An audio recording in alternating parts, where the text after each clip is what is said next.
e amém. Boa noite a todos, meus irmãos. Convido você a se colocar em pé comigo. Vamos abrir as nossas Bíblias no Evangelho de Mateus, capítulo 1, verso 18 e verso 19, está a nossa reflexão de hoje à noite. Diz assim o evangelista Mateus: foi assim o nascimento de Jesus Cristo. Maria, sua mãe, estava prometida em casamento a José, mas, antes que se unissem, achou-se grávida pelo Espírito Santo. Por ser José seu marido, um homem justo, e não querendo expô-la à desonra pública, pretendia anular o casamento secretamente. Oremos uma vez mais. Continue conosco, Senhor. Com a tua graça que nos basta, agora nos dê a atenção devida, fale conosco, desafie, nos transforme-nos um pouco mais. É o que te suplicamos em nome de Cristo Jesus. Amém e amém. Podemos assentar, meus irmãos. Pouco sabemos também sobre a história de José, que foi o pai de criação de Jesus. Assim como aconteceu com Maria, e nós estudamos e refletimos sobre Maria nesta manhã. Se você não veio, eu te recomendo, assista a mensagem durante a semana, pois nesta manhã pensamos sobre esta mulher de fé. Mas José, da mesma forma, com poucas informações que temos, percebemos desde o início que ele, da mesma forma que aconteceu com Maria, recebeu uma missão extremamente difícil de engolir. Noivo, compromissado legalmente em matrimônio com Maria, provavelmente construindo a sua casa, preparando-se para o casamento, naquele momento que todos aqueles que namoraram e se casaram sabem como é mágico e inesquecível o tempo do namoro. Lembra, irmão Edson, como era? Faz tempo, né? 50 e poucos anos já. É um momento especial, é um momento que você está desenvolvendo amizade, dependência. Para aqueles que eram da época antes do celular, você sabe o quanto foi pago em contas telefônicas, né, para falar com a pessoa amada. Meu pai queria me matar, era um drama. E eu ainda, com toda a fé, dizia que não havia sido eu que havia ligado para ela. Chegava ao ponto de eu falar, liga. Eu ligo para você, você liga para mim, eu desligo e faço o que você ligou pelo soar do telefone e ninguém fica sabendo de nada. Não adiantava pôr o cadeado no telefone, a gente ia lá e aprendia que batendo, eu dava também a ligação. Quem fez isso? Quem nasceu antes da década de 70 sabe disso, né? Sabe tudo isso que eu estou dizendo. Então você imagine que se namoro é namoro, se amor é amor em todas as épocas, ele estava ali naquele momento de love is in the air. Pô, estão preparando, a vida vai acontecer, a união, o desejo, tudo junto. Quando vem a bomba, e a bomba era, José, o Espírito Santo engravidou sua noiva. Imagine que devastador ter recebido esta notícia. Eu acho que ele ficou desolado, porque ele não tinha referências para dizer, é verdade, isso é comum, já teve aí 10 mulheres que engravidaram pelo Espírito Santo e estão felizes aí servindo a Deus. Não, com certeza o choque. Imagine agora pior que isso, o choque de Maria, cheia do Espírito, porque sim, o anjo falou com ela teve certeza, ela sentiu no seu coração, ela se encontrou com o sobrenatural e ela vem cheia de graça falar com ele, e ele fala, você está maluca. Por mais que você acreditasse na sua noiva, numa hora dessa, a primeira coisa que viria na sua cabeça é, opa, tem fogo estranho aí, para não dizer outra coisa estranha. E ele tem que analisar, então, qual seria a repercussão disso para a família, qual a repercussão disso para a sociedade, qual a repercussão disso na comunidade de Israel. E diante desse drama, dessa bomba, dessa missão difícil de engolir, a Bíblia nos coloca um diferencial sobre este homem, e o diferencial na narrativa é uma simples frase que diz, José era um homem justo. Qual o ponto desta frase, José era um homem justo? Quando essa palavra, esse termo aparece na Bíblia, ele acontece lá no livro de Gênesis, quando a Bíblia chama Noé de um homem justo. Aquele justo que ouviu também uma ordem de Deus: construa uma arca num ambiente onde não há chuvas torrenciais, você construa uma arca que eu vou acabar com esse mundo com chuva.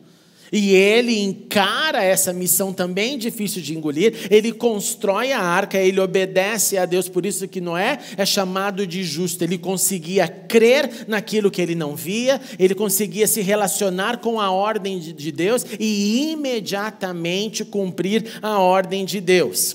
Mais que isso, quando você se lembra do diálogo de Deus com Abraão, diante da vontade de Deus de destruir Sodoma e Gomorra, Abraão apela para esta palavra. Abraão diz: Deus, o Senhor vai destruir essa cidade? Mas Deus, se porventura houverem lá 50 justos, será que não poderia cancelar? E Deus fala: sim.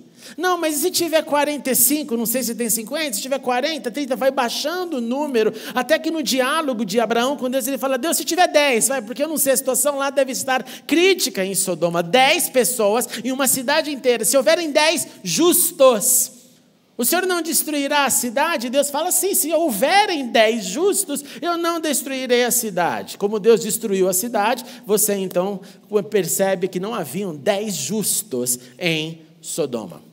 É por isso que na comunidade de Israel, espalhada pela terra, no mínimo sempre 10 pessoas são sustentadas para somente estudarem a lei, viverem o dia inteiro estudando a lei, vivendo com essa relação com o sagrado, para de uma certa forma garantir que a cidade não seja destruída. Abaixa o retorno atrás de mim, que o retorno está vindo daqui o feedback.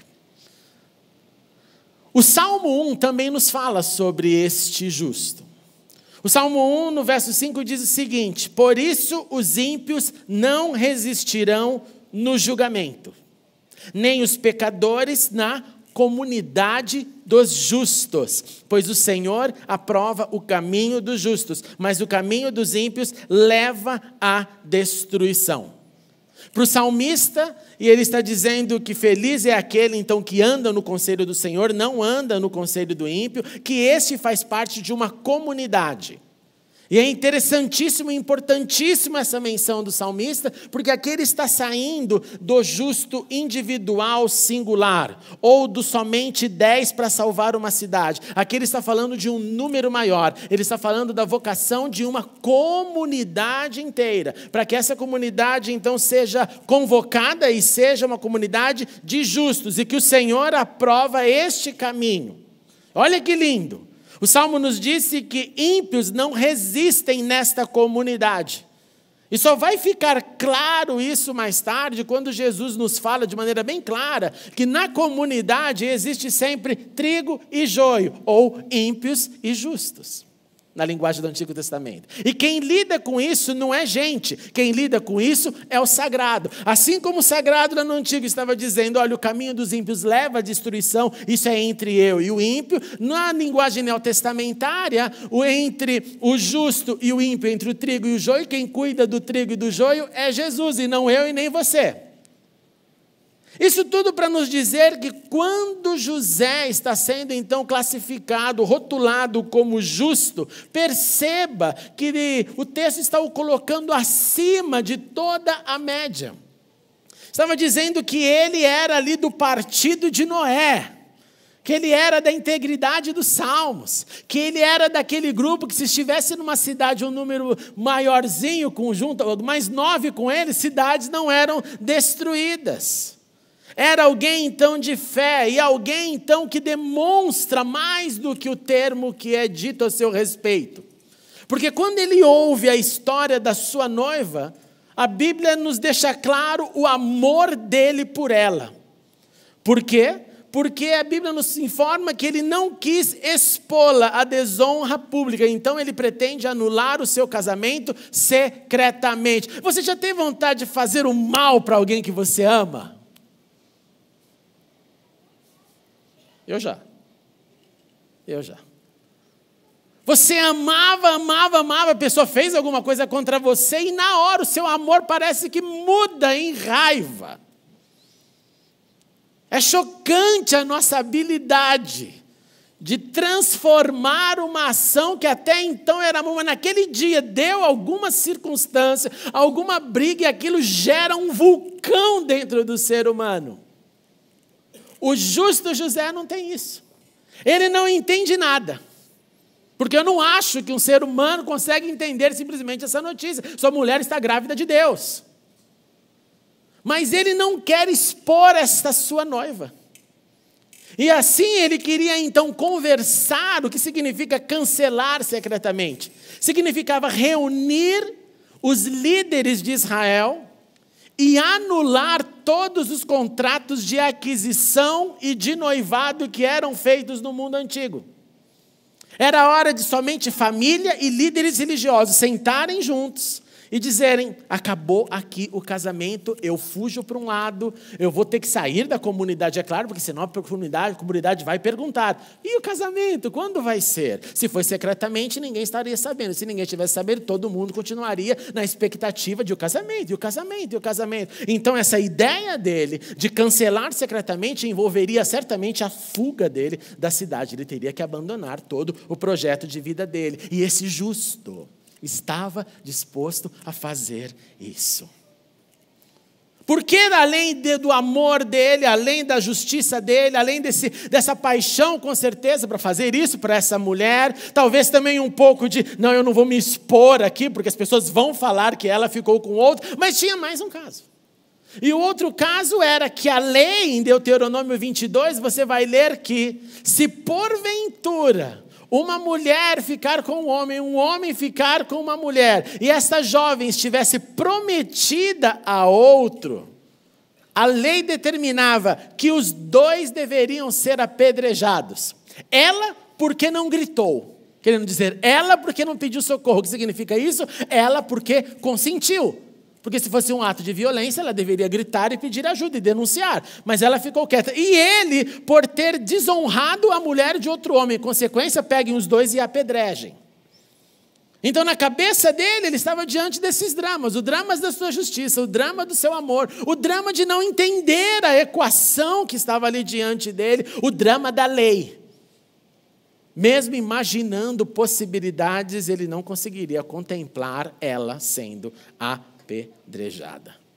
Diante disso, certamente lágrimas, diante disso, certamente revoltas. Mas depois de ter pensado nisso, aí vem o sobrenatural. José está dormindo e o anjo do Senhor aparece-lhe um sonho e diz para ele: José, não tema receber Maria como sua esposa. Não tema, porque o que foi gerado nela é verdade, a história dela foi o Espírito Santo, ela dará à luz um filho. E você, cumprindo todo o ritual, porque quem dava nome ao filho era o pai, e o nome só poderia ser dito no dia da circuncisão do filho. Ninguém em Israel, no meio religioso, pergunta: você está grávida, como vai chamar? Ninguém faz esse tipo de pergunta. Todo mundo sabe, só quem dá essa gafe é quem é de fora.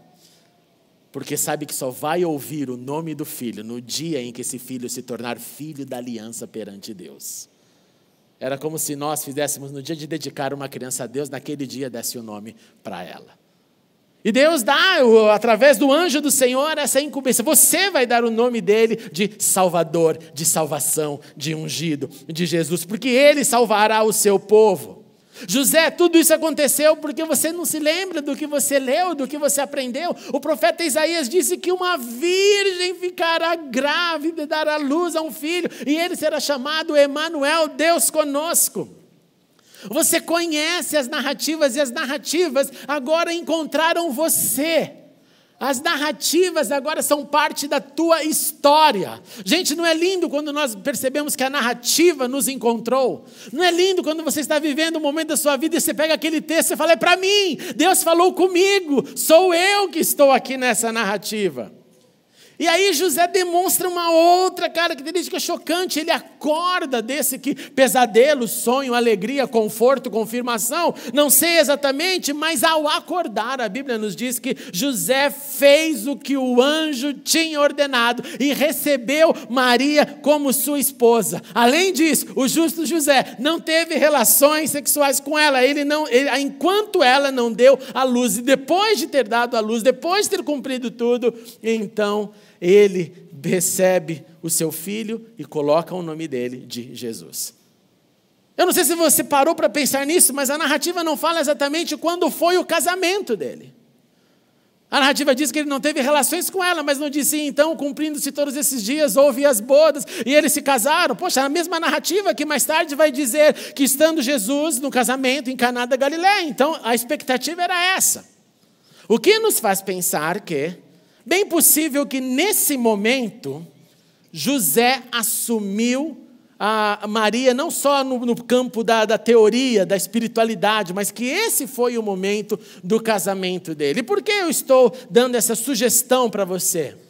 Porque se ele não assumisse ela, se esse termo aqui, que ele recebeu Maria como sua esposa, fosse só no espiritual, queria dizer que ele iria ficar quieto na comunidade com uma mulher que a barriga iria crescer e que todo mundo veria que estava grávida. Então é bem provável que nessa hora há o casamento, mas mais que isso, há um casamento sem consumação. Daquilo que eu costumo dizer que o casamento são 3, na verdade, né? O primeiro é perante Deus, o segundo é diante César, o terceiro é na relação conjugal. O primeiro é diante das leis, naquela época não era César necessariamente, mas era a comunidade judaica, era obviamente diante de Deus, o Deus de Israel, e na consumação da relação homem e mulher. Esse José tem forças e coragem e vida e fidelidade, e ele não se aproxima dela. Então é bem possível que eles estivessem então agora casados, juntos, e a expectativa da comunidade era, casou, que venham os filhos. Não era a nossa expectativa de, eu casei, espero 1 ano, 2 anos, 3 anos, 4 anos, espero, vou adquirir dinheiro, fazendo tudo o que eu quero, para depois chamar o meu filho à vida. Naquela época era o contrário. Era casou, cadê o filho? Cadê o filho? Que Deus te abençoe na lua de mel para já engravidar. Essa é a oração do mundo antigo, essa é a oração nas comunidades judaicas até hoje. Que na lua de mel você já seja agraciado. E já acabe o namoro ali, porque depois disso você nunca mais vai dormir direito. É impressionante. Então eles estão juntos, mas juntos e ele esperando, sem tocar a sua esposa. Mas não para por aí. O seu drama não termina após o nascimento. O seu filho nasce o Salvador do mundo. Ele vive ali aquela situação de Belém, onde não havia lugar, e ele, como chefe da família que ama sua esposa, chegando na reta final, eles têm que ali aceitarem um lugar, uma manjedoura, um estábulo, algum lugar que não era a melhor maternidade que poderia existir naquele momento. O tempo passa e José se encontra novamente com lutas e com dramas. Vieram os magos do Oriente, os magos vieram e chegaram ali na casa real de Herodes. Cadê o rei? Viemos celebrá-lo. Consequência disso, Herodes, o governo local, percebe que tem alguém ali falando de rei e manda assassinar todos os meninos de Belém, das proximidades, de 2 anos para baixo. E uma vez mais, o justo José é encontrado pela mão de Deus. Novamente, o Senhor fala com ele, levante-se, tome seu filho, tome sua família, vá para o Egito.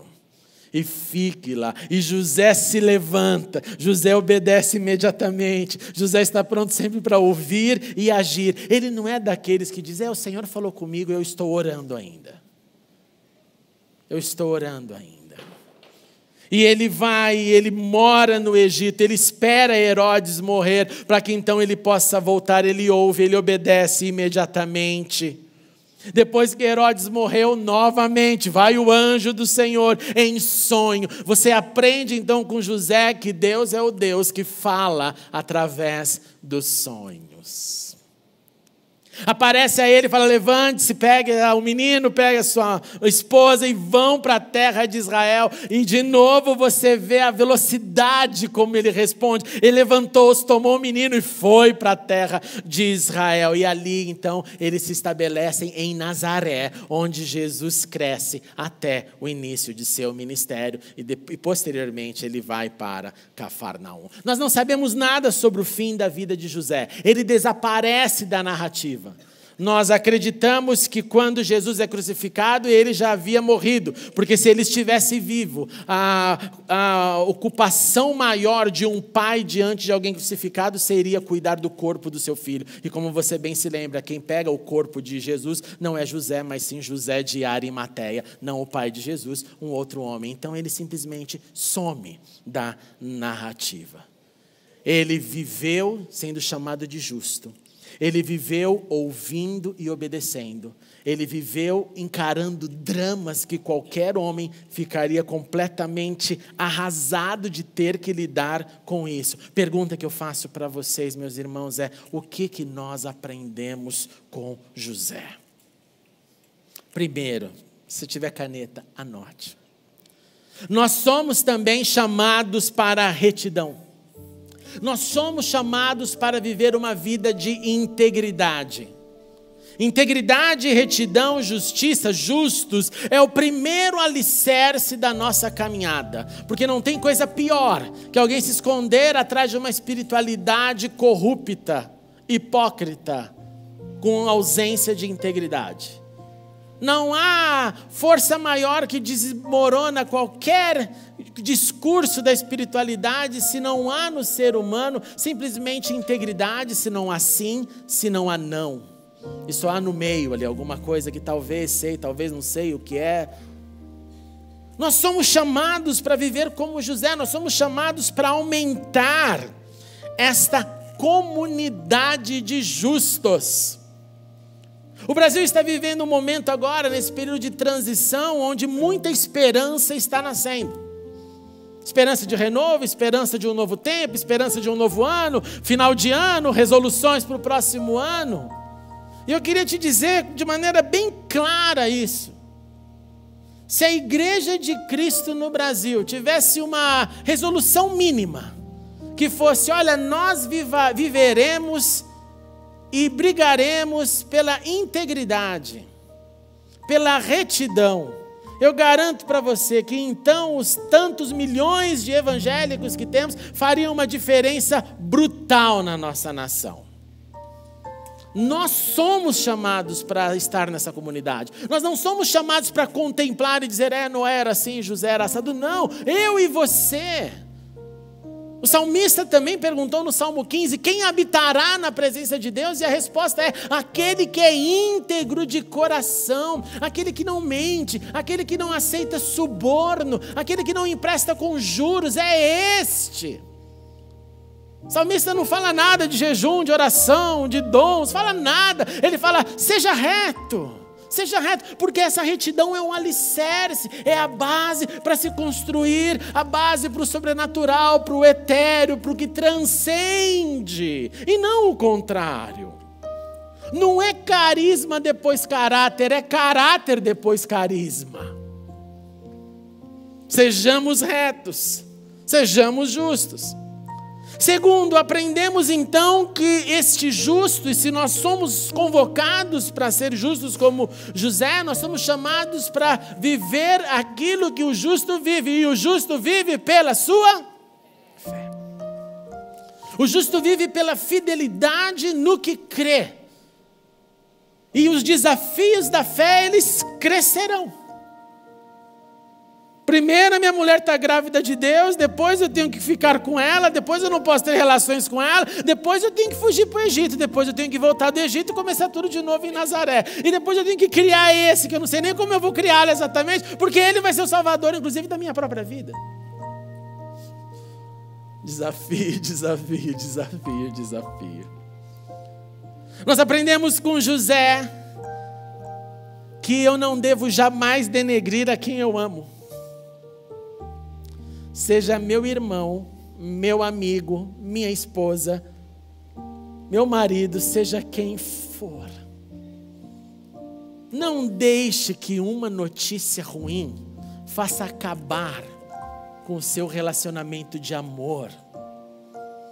Não deixe que um deslize, que um equívoco, ou escute agora, ou que o sobrenatural de Deus que eu não entendo, que está acontecendo no meu próximo, e que eu não perceba, não discirna o que está acontecendo, venha ferir o meu relacionamento com o próximo.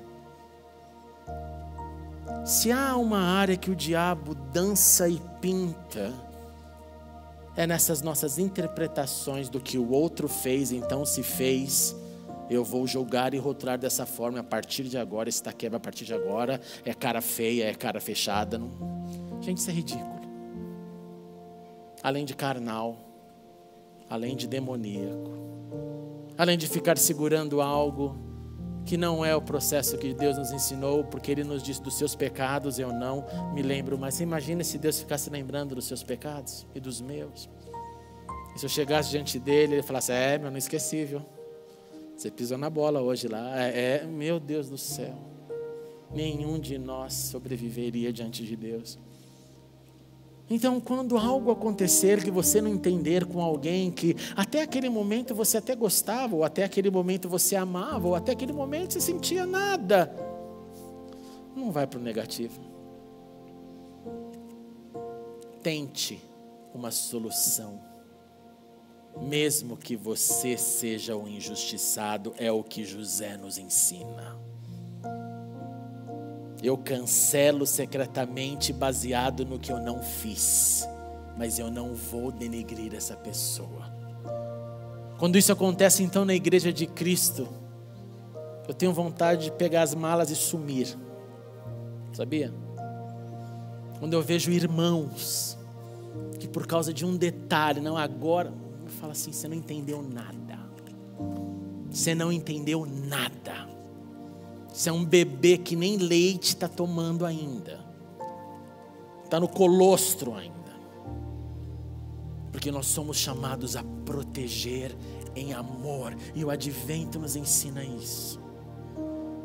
Se nós aprendermos isso nos nossos casamentos, você já imaginou marido, já imaginou esposa? Quantas retaliações desnecessárias. Quantos sofás desnecessários. Vai para o sofá, infeliz. Quantos? Somos chamados e podemos aprender com José que somos da comunidade da fé, e os da comunidade da fé, os da comunidade dos justos, o Senhor falará com você. O Senhor te dará o caminho. O Senhor te dizerá o que é para fazer e não. O Senhor está conosco. Isso que Ele prometeu, eu estou convosco todos os dias da sua vida. A sua voz será escutada, mas pastor, Ele ainda não falou. Espere. Enquanto Ele não falou, não se mova, não tome nenhuma ação, não faça como Saul, o profeta não chegou, eu tenho boas intenções, vou sacrificar para Deus. Não faça nada. Se o Senhor não falou, espere sem nada fazer, espere pela voz do Senhor. Porque a nossa expectativa é que a nossa fé é uma fé viva e de que Ele fala conosco. E de que Ele nos dá o comando e a direção. Aprendemos também com José a obedecer imediatamente, mesmo quando for difícil. Mesmo quando mudar o rumo da vida. De noivo para pai do Filho de Deus. De morador dali do distrito da Belém da Judéia para o Egito, do Egito para Nazaré, não importa. Obedeça a tudo aquilo que Deus te falar. E Ele estará com você, e Ele abrirá o caminho, e Ele te sustentará. E por último, aprendamos com José que os desafios continuarão a aparecer. E aqui eu invoco o Salmo 34 sobre todos nós. Os justos clamam diante dos desafios. O Senhor os ouve. O Senhor os livra de todas as suas tribulações. As tribulações não são eternas, bendito seja Deus. O Senhor está perto dos que têm o coração quebrantado. O Senhor salva-os de espírito abatido. O justo passa por muitas adversidades, mas o Senhor o livra de todas. Aprendamos com José. Fiquemos em pé.